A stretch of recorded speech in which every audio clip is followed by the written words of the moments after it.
it's my enormous pleasure to welcome our speaker, Terry Kirby.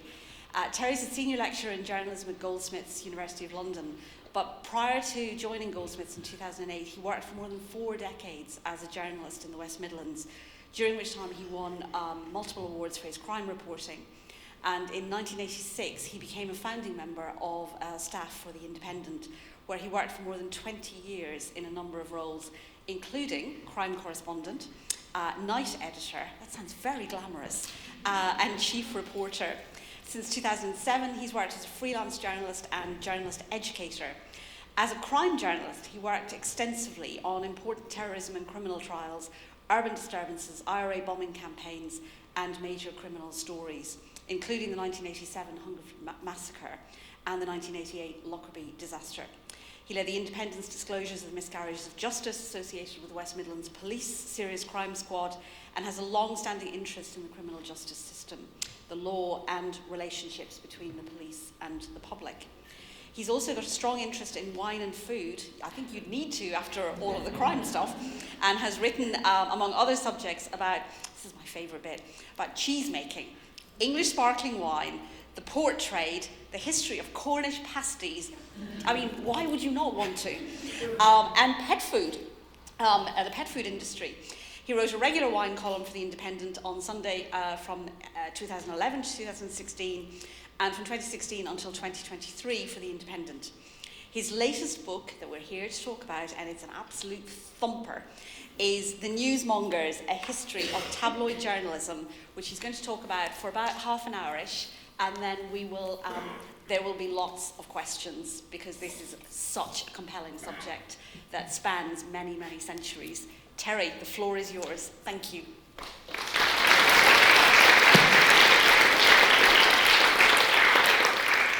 Thank you. I hope I can live up to that. And I must just interject that being night editor of The Independent was not the most glamorous thing I've ever done. Writing about Cornish pasties was quite glamorous by comparison. When you're sitting there at night in a half-deserted newsroom wondering if you've made all the right decisions about what's going on tomorrow morning's front page, and you realise you are the person where the buck actually stops. And it's quite a scary thing to do, but never glamorous. Anyway, we've only got about half an hour. We're going to be praising a book that took me best part of 4 years to research and write.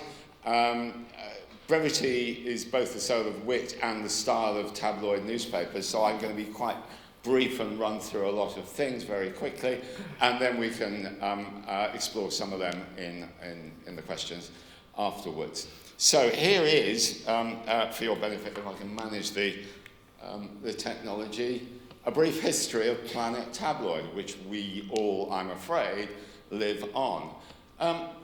Tabloid journalism isn't just a product of the 20th century. It's been with us a long time, before the word came into being, and I will talk a little bit about how it came to being. This is a Roman city originally. Cicero, the great Roman orator, when he was exiled from Rome, wrote back to his colleagues in Rome saying he wanted to hear about gossip, he wanted to hear about the politics of Rome, the intrigues. And then he recorded later on hearing about the divorce of a prominent Roman who, after his wife left him for someone else, sent back her whole wardrobe. And that's the kind of detail that you see in tabloid stories even today. Cicero then complained he was getting too much gossip. The Romans and earlier civilizations had to rely upon tablets of stone, scrolls on papyrus and so forth. Journalists inherit the tradition of the town criers, the minstrels, the wandering bards. But it's that information circulation has always been with us.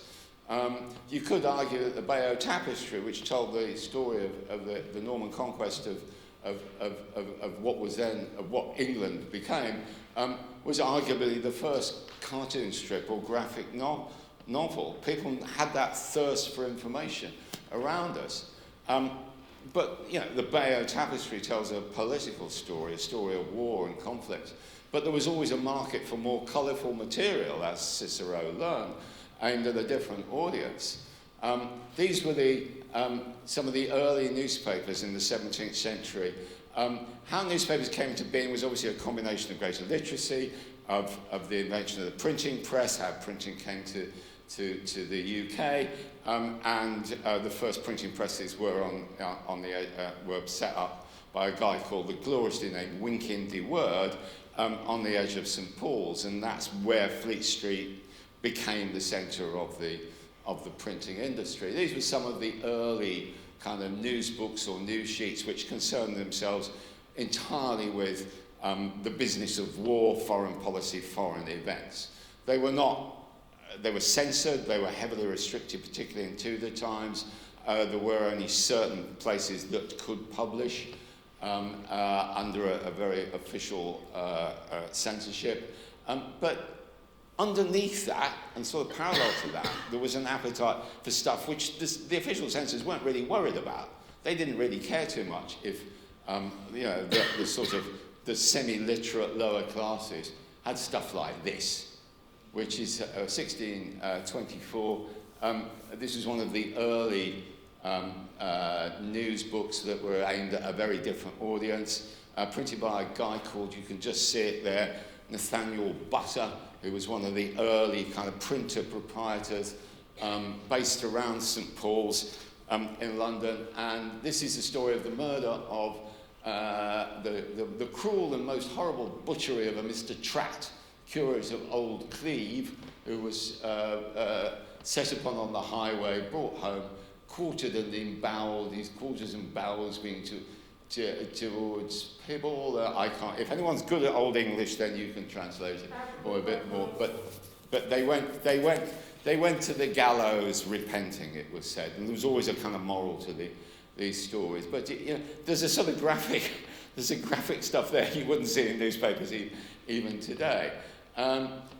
So away from the kind of serious reporting of politics, there came the first scandal sheets. And these are just some of the headlines that I picked out. Heavy news of an horrible earthquake. Strange news from Lancaster containing an account of the prodigious monster born in the township of Adlington in Lancashire, with two bodies joined in one back. Obviously, that was conjoined twins. News from Scotland declaring the damnable life of a Dr. Fian, a notable sorcerer, burned at Edinburgh in January last. So all this stuff was sort of circulating just below the level of the official news books. Not much has changed, actually. Here we have the Sunday Sport from a few years ago, ISIS, which is the Islamic terror group, training giant death wasps, and the face of Ronnie Corbett, one time sadly deceased comedian, whose image appeared on a garden fork, apparently, So not much has changed, actually. Journalists were never very popular. In 1642, one of those more official publications, a press full of pamphlets, moaned this kind of new invented profession with their quest for new news, a menace to ordered society, drunkards, guilty of fabulous invention. Again, journalists do that today. And Mercurius, anti-Mercurius, used even more stronger language.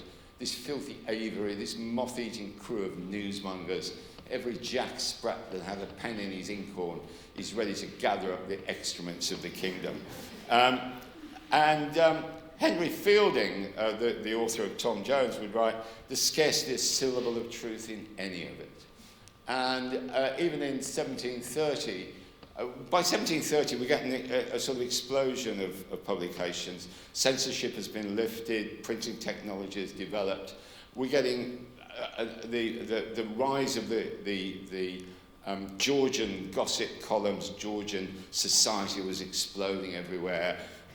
We have the sort of Georgian spas and so forth.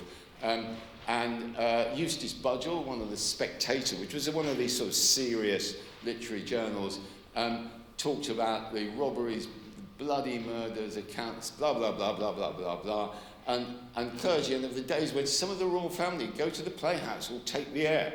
Again, this is every tabloid editor's news list today. These are the kind of stories that fuel public imagination. One of the key early newsmongers of this era was Daniel Defoe, the author of Robinson Crusoe. And he started, in one of his publications called The Review, he started the advice column, which again is one of the sort of staples of tabloid publications today. I'm sure some of you who remember the heyday of the Daily Mirror might remember the old Codgers column, who conducted something called live letters.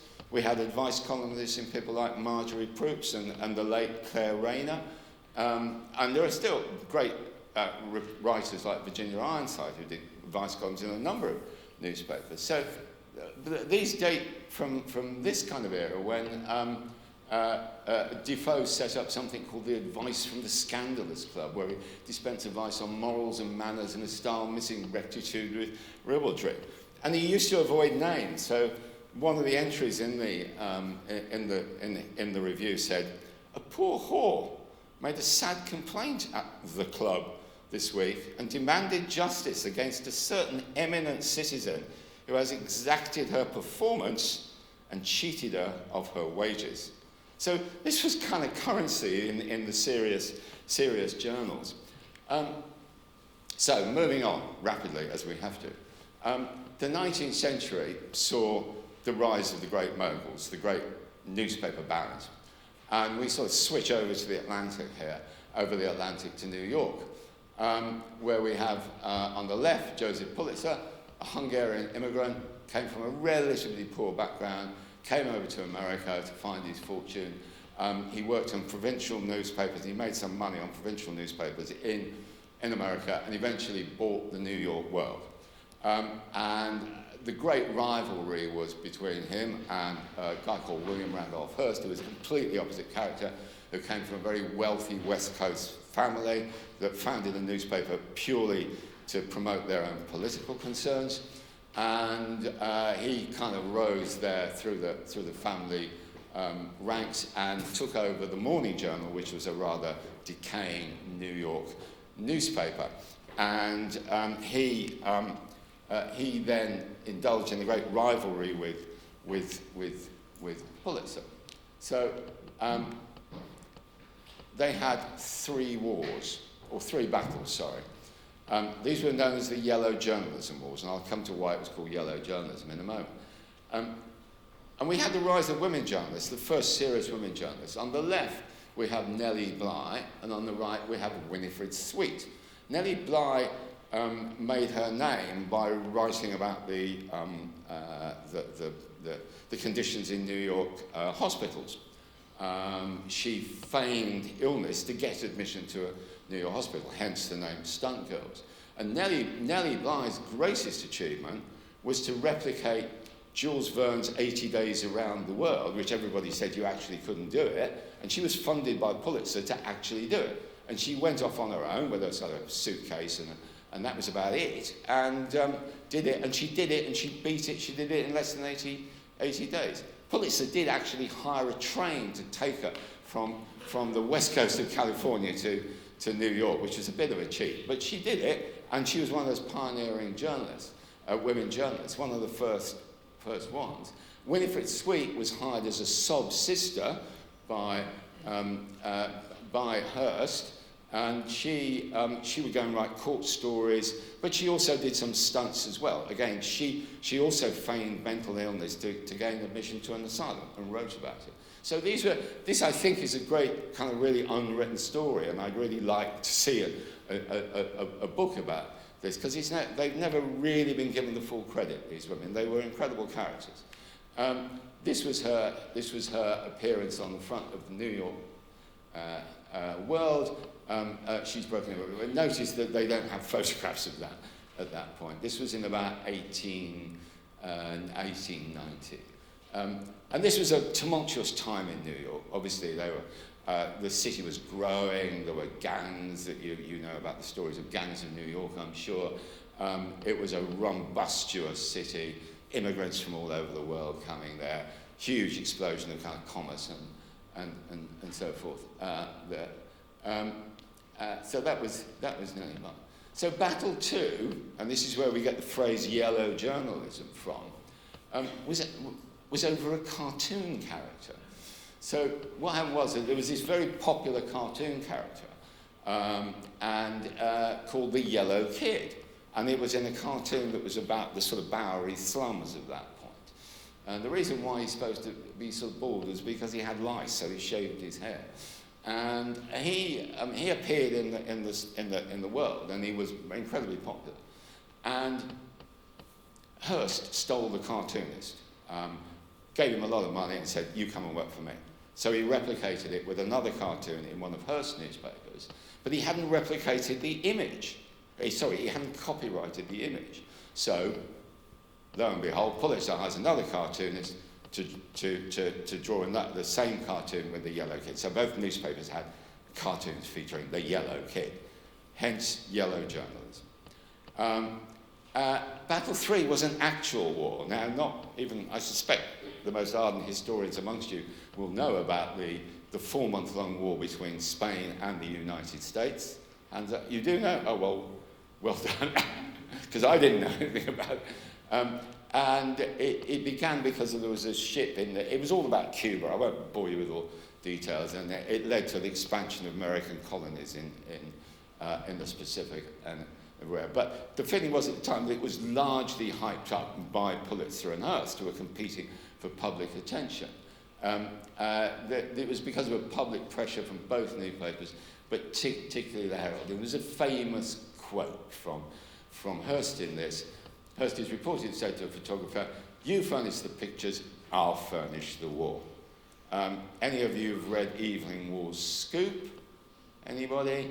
You will recognise the picture of the idea of Lord Copper, who rises once from a day from his desk to instruct his minions, and he says, we need a proper war, we need an entry to the capital, and we need a decent peace treaty. Yeah, these are the moguls dictating the course of a war. We have seen something similar more recently in this country. So what happened to Hearst? Hearst became the model for Citizen Kane, which is a very famous film, considered to be one of the kind of masterpieces of it. He had a huge newspaper empire, radio stations as well, and he, when Citizen Kane came out, he forbade all mention of it, all reviews in all his publications. As a result, Citizen Kane, which was considered a masterpiece even then, got 9 Oscar nominations and only got 1 Oscar for Best Screenplay. And it was widely considered that it was Hearst's machinations in the background that kept it from getting more accolades at the time. Pulitzer had a rather more interesting legacy. Pulitzer, who you may not have known of being a newspaper mogul at the time, founded the Columbia School for Journalism and the Pulitzer Prize for Excellence in Journalism, and I'm sure many of you will have heard of the Pulitzer Prize. It was always believed that he did it to atone for some of the sensationalism of the coverage between these two newspapers, which were widely believed to be competing with each other to make up stories. And he did something else. They kind of backed off from this competition. Pulitzer's thinking, I want to be serious. And there's a young bloke over in London called Alfred Harmsworth, who's founded a newspaper called the Daily Mail. And the Daily Mail is doing rather well. And Harmsworth is considered pretty much the kind of boy genius, although, well, he was in his sort of 30s by then. And Pulitzer invites Harmsworth over to edit the issue of the New York World, which was due to be published on January the 1st, 1901. And at that point, everyone thought of the January 1st, 1901 was the first day of the new century. We don't think of it like that, but they did then. So this is when Harmsworth introduces the word tabloid to journalism for the first time. Tabloid was at that point a kind of a word used to describe anything small and compact. And it was a portmanteau word derived from tablet and alkaloid, and it first been used by medical companies, drugs companies, to describe sort of tabloids. Tablets, they were called tabloids. But it came into common use as describing something small and compact. And Harmsworth plucks it out of thin air to describe his new type of newspaper. He cut the size of the paper, he cut the length of the stories. He had more stories on the front page. Harmsworth's whole thing was about people have less time in this modern era. They need a condensed form of news. They need to find things out quickly, rapidly. They need to have, even then he was thinking about people with short attention spans. And so this was what he wrote. The world enters today in the 20th time-saving century. People worried about time. Great explosion of the suburbs in London, the great explosion of population. People were busy working. They didn't have the leisured time of the Victorian era when people could sort of sit and peruse the long columns of the Times and the Telegraph and so forth. They had less time. They needed their news in a condensed fashion. So he said that my system of condensed or tabloid journalism, hundreds of working hours can be saved each year. By glancing down the subjoined list of contents and following the arrangement of the pages, the outline of the day's news can be gathered in 60 seconds. That's a kind of radio news bulletin of news, isn't it? It's all there in 60 seconds. And Harmsworth was very concerned about this. He wanted news to be compact. He wanted people to get all their information condensed. So this was Harmsworth. It was an amazing character. He was thrown out of it. He comes from an Irish family. His father was a drunken barrister. They settled in London. He was thrown out of the family home for impregnating one of the maids when he was about 16. Never went to university or anything like that. But he did go and train to be a journalist, and he was passionate about cycling as well. So his first writing was about cycling. And he started some magazines from his home. He eventually married, started some magazines in his flat in West Hampstead in London, and he had an incredible life. He founded the Daily Mail in the 1890s, and then in 1904 he founded the Daily Mirror. I'll come to that in a minute. He was, and this was a tribute to him by the Times biographer. He was a journalist by 16, proprietor 22. He made his name through a range of magazines. He was a baronet and a viscount, and he died in 1920 at 57 from a brain disease. They kept him locked in a specially built cell at the top of a house in Carlton Gardens in London, and he was banned from using the telephone because he was passionate about the telephone. He loved all the news stuff, and he would ring up his staff all the while. He had about 8 telephones when he was functioning fully. And he was known to all as the chief. And he was a journalist to the absolute end. He was dying. He managed to send some messages to his staff. And one of the things was he said, in the Times, I should like a page reviewing my life work by someone who really knows, and a leading article by the best man on the night. That's journalistic sensibility. He knows that not everyone's going to be available on the night, but he wants the best man to write the tribute to him. So this was the Daily Mirror that he started in 1904. This was the paper for women. This was the paper that he devised and staffed. He staffed it with women, and that didn't end well, unfortunately. They did describe one of their early columns as our French letter. That one had to go. And the first edition of the Daily Mirror, you can see, and he wrote, that was the first edition, just adverts on the front, and he wrote in the Daily Mail, in a promotional piece for the Daily Mirror, see that you secure a copy for Madam. So he's talking to the male readers of the Daily Mail. And the Daily Mail was reinvented within a few months by a guy called Maxwell, and he said sacking the female staff was like drowning kittens. But Harmsworth sent them all champagne to ease the blow. And then you had the Daily Mirror became a leading photography magazine, and there was an amazing guy called Hannon Swaffer, who was known as the Pope of Fleet Street, incredibly scruffy, smoking fags all the while, constantly drunk, and he would fight with a guy called Harry Bartholomew over what pictures they were going to use and how they were going to run them. And so these were the Daily Mirror pioneered photography. These are some of the images. And see, we've even got the first of the bathing beauties there. Sunny Whitsuntide scenes, the first real bathing holiday begins. That was the Sunday pictorial, that was the one. May 16th, 1910, image of a dead King Edward. I mean, this would not happen today. Swafford bought them from the court photographer after he heard about it in the pub. And everyone thought there was going to be a huge row, huge fuss over this. Queen Alexandra said, no, I'm not going to object.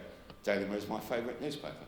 So, you know, these kind of they had pictures of Zeppelins and all of that. It was all a huge thing for the Daily Mirror. Moving on, when Harmsworth died, his brother, later Viscount Rothermere, Viscount Rothermere was a businessman, the boring businessman. He was the bean counter.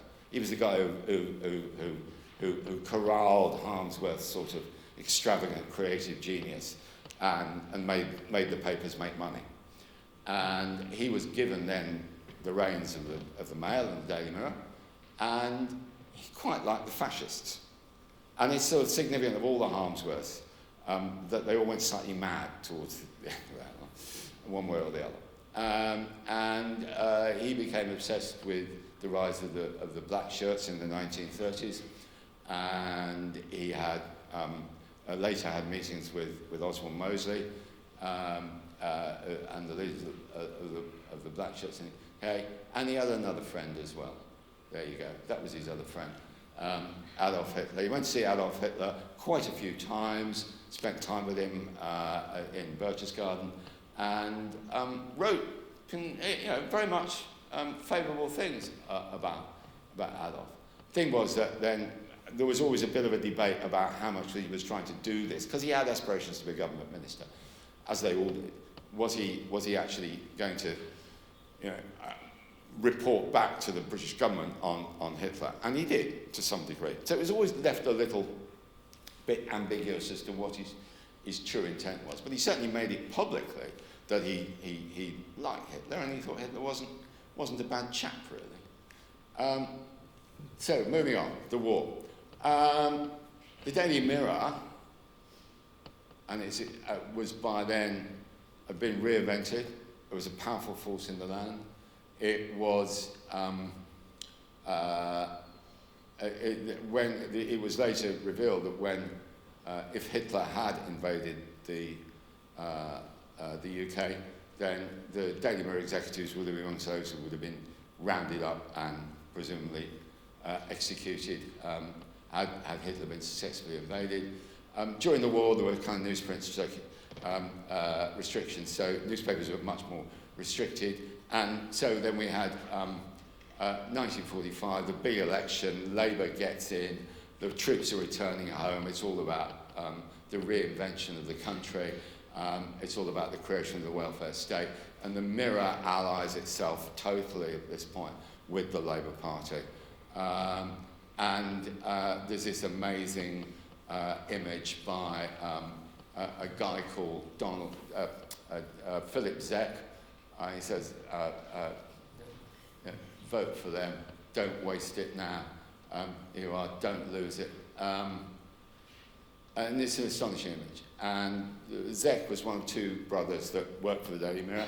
The other one was Donald Zeck, who became an incredibly well-known showbiz writer. And this heralded the great era of the Daily Mirror. It's a paper that I grew up with, paper my parents took. And really, it was the model of tabloid journalism. How are we doing for time? I've done 30 minutes. Right, I'm going to have to be very quick with the last 5, aren't I? It was run by a guy called Hugh Cudlipp for a long time, and he made it the dominant force. Cudlipp, the drinking culture of Fleet Street by this time became pervasive in the 40s and 50s. They started drinking in the morning and they continued until late at night. But the Mirror had household names as columnists, Donald Zeck, Marjorie Proops, William Connor, Cassandra. Mirror had a serious side. And then we come to Murdoch and Maxwell, the battle for the news of the world. Murdoch, it's a bit like Hearst and Pulitzer. Murdoch is this sort of, he's got newspapers in his blood, comes from a family team. Maxwell was a immigrant from Central Europe who made his name in the British Army. They have a battle. Murdoch eventually takes control of the news of the world. I won't go through that because we're running out of time, but News of the World was celebrated by George Orwell in his 1946 essay, The Decline of the English Murder. News of the World had made its name from court reporting. It reported in some detail crimes and court reporting, continuing a tradition of the kind of Victorian penny dreadfuls and so forth. So Murdoch's bought the News of the World. Later on, he sells the Sun to Murdoch, and Murdoch. Cudlipp thought he was just disposing of a kind of asset that he didn't really think much of, and Murdoch reinvented the Sun as a tabloid, and we know what happened afterwards. So the Sun dominated the conversation for many years. You had the birth of Page 3, which was not in itself completely new, and because there'd always been this tradition of glamour in newspapers. Cudlipp himself had put the first topless picture in the Daily Mirror, and he'd sneaked it through when the managing director wasn't looking. It was a very tasteful shot. I couldn't find it. I don't know whether it exists now. But bathing beauties and so forth. This goes back to 1908 when the Daily Mirror had the story of Ivy Close, who was picked by them. She was 18. She was claimed to be the world's most beautiful woman. She went off to have a very interesting career. If someone wants to ask me about it when we get to questions, I can tell you about Ivy Close. But bathing beauties, all of this. Glamour was always part of and it's a tradition of objectification that still continues even to this day. That's Nicola Sturgeon and Theresa May, I think. Everybody remembers that one because it created a bit of a fuss. Moving on, the Sun became became the strongest supporter of Margaret Thatcher. It was always conservative, famous front pages. This was undermining Neil Kinnock, and it was always widely believed that that page, if Kinnock wins today, this was the election of 1983. If Kinnock wins today, well, they'll ask both of Britain turn out the lights. And then the Sun the next day says, yeah, we did it, didn't we? It wasn't quite true. The polls were always a bit narrow, and that was a very narrow victory for the Tories. And then up until 1997, when the Sun suddenly turned around and decided, we don't like the Tories anymore, we like Tony Blair. And so this was the era when the Sun basically invented fake news. We have the famous story of Freddie Starr ate my hamster. He didn't, and it was well documented afterwards that he did not.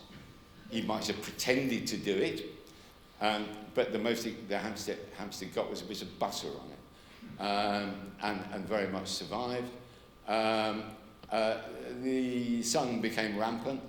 The tradition of knocking the French and anti-EU journalism starts there. We got the Falklands War with the famous gotcha headline glorying in the sinking of the gunboat, and then we had the famous Hillsborough headline, The Truth, which turned out to be anything but about the Hillsborough disaster in Sheffield, when a lot of football fans died, 90 plus football fans died in a crush. The Sun sales in Liverpool never ever recovered, and then it was not until it was 23 years before they actually decided that they were going to retract it. Brief word of Robert Maxwell, who's disappeared for several years after failing to get the News of the World, comes back. He's built up a lot of money. and he buys the Daily Mirror in 1984. It becomes known as the Daily Maxwell because his picture's on every other page. He then dies in slightly mysterious circumstances. No one ever managed to establish whether he was killed or whether he committed suicide or whether he just had a heart attack and fell off the back of his yacht. His yacht was named the Lady Ghislaine. You can see there with his daughter, Ghislaine, on the left. She is currently serving time in prison in America for being the enabler of Jeffrey Epstein, who had a bit of a thing about young girls and was convicted of paedophilia, basically. It was a waiting trial for paedophilia. Maxwell defrauded about £560 million from the Daily Mirror's pension fund. He was shuffling the money around to pay debts. He was, robbing Peter to pay Paul, and all of that. Briefly, have I got 2 minutes for hacking? 2 minutes for hacking. Making up stories, bit of kind of hyping up stories, as we might call it, jacking up stories, as we called it, inventing some ideas, inventing a bit of fun and games was always considered part of the tabloid agenda. But when we get to the early part of the late 1990s and the early part of the 2000s, it went on to a whole new level. Technology allowed newspapers, or unscrupulous private investigators working newspapers, to hack into the phones of people before everyone discovered how you kind of make your voicemail secure. There were techniques to hack into phones. There were techniques to do what was called blagging, which was to impersonate official bodies, so you could get details of people's medical records, social security records, and so forth. The Guardian in 2009 began to expose a lot of this. It's a long and complicated and detailed story, but basically dozens and dozens of journalists on every popular newspaper had been complicit in these activities, using private detectives who made a huge amount of money. Literally thousands of people, both celebrities, well-known people, and ordinary people who happen to have some contact with celebrities, or maybe have been in the news in some way. They'd won some money in a competition, they'd done something heroic, would have their phones tapped, their private lives investigated. Occasionally they were followed around. This is more than just poking a camera at them from the front gate. It all exploded. These are some of the headlines in the News of the World, which came about as a result of the dark arts. And then in 2011, after 168 years, the News of the World said thank you and goodbye. And that was it. That was the end. Murdoch just closed it. Murdoch was always the focus. You can see some of the headlines there. Was he going to resign? Was his company going to collapse? They never did. Companies are still going strong. Rebecca Brooks, who was the NGN chief executive, who stood trial in 2014 on charge of conspiracy to hack voicemails, conspiracy, etc., was cleared. Only at the end of the day, there was massive police investigations where there were 9 convictions of a number of journalists, including one, Andy Coulson, who had been David Cameron's spokesman in Downing Street. The closeness between the upper echelons of the News of the World and the Sun and the politicians, whether they were Tony Blair or Gordon Brown or David Cameron, or indeed before that Margaret Thatcher, they were all very close.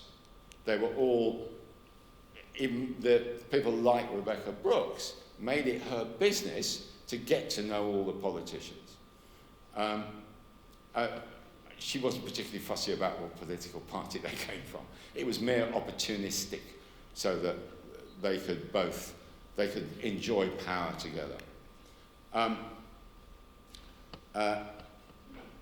After the whole hacking business, very briefly, we come to Brexit. Between 1996 and the tabloids basically influenced the Brexit vote. You can see there some examples.